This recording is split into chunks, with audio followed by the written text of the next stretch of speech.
So let me explain how the Starbucks business model works in the United States. And I'm sure it's not any different here because in Mexico you can't purchase any property. How the Starbucks business model works is it says they will give you the highest premiums payment for real estate if you buy everything inside, set it up for them, and they're going to bring their products and they're going to hire people and they're going to give you the highest rents possible. So it seems like since there's two Starbucks in this near vicinity here on this walk that's highly touristic, a lot of commercial businesses, you have to start questioning what Starbucks is really doing here. Because the average wage of these Starbucks workers is 200 pesos. Just to let you know, that's $10 to $15, $20 a day. A day. And I can tell you right now, I don't go there anymore because it was costing me $6 to $7 to get a grande sized chai, which is what they call a venti here. So in reality, Mexico City is in business with Starbucks. They're policing with all their sheinbeinete cops, the women in fact, and are making sure that kids aren't selling 10 peso treats. 10 peso treats. So let me tell you what 10 pesos. They probably take 2 pesos themselves because they have to buy the product from somebody. So really, who is sheinbeinete protecting? What is she cleaning up? She's not cleaning up anything. If she wants to clean up, she can clean up this.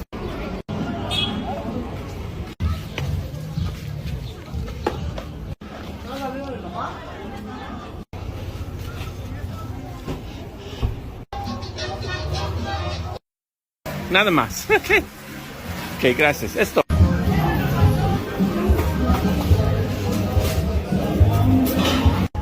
This is a park, Sheinbaum. Why don't you try to clean the park instead of a place where kids have to play like this?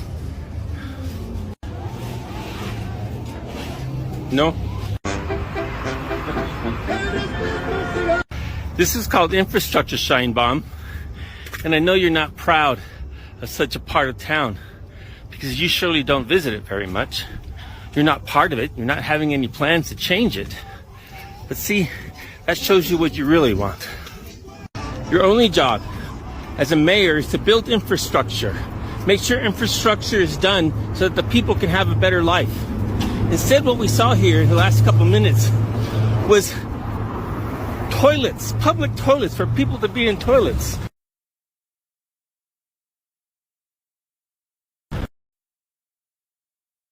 Parks are dilapidated. Streets are filled with junk. You have these amazing vendors who every day put the tents up, sell, and by 6 o'clock or 7 o'clock, the policia, your sheinbeinete cops show up and they demand that everything be taken away. I'll give it the credit to the vendors. They do a great job. They really do. They make sure everything's up and down so they can make an honest day's wage. That's called independence. That's no different than the kids trying to sell some pastries in front of your Starbucks. And you get upset and you send your sheinbeinete cops out. Or better yet, that story, the 40 elephants.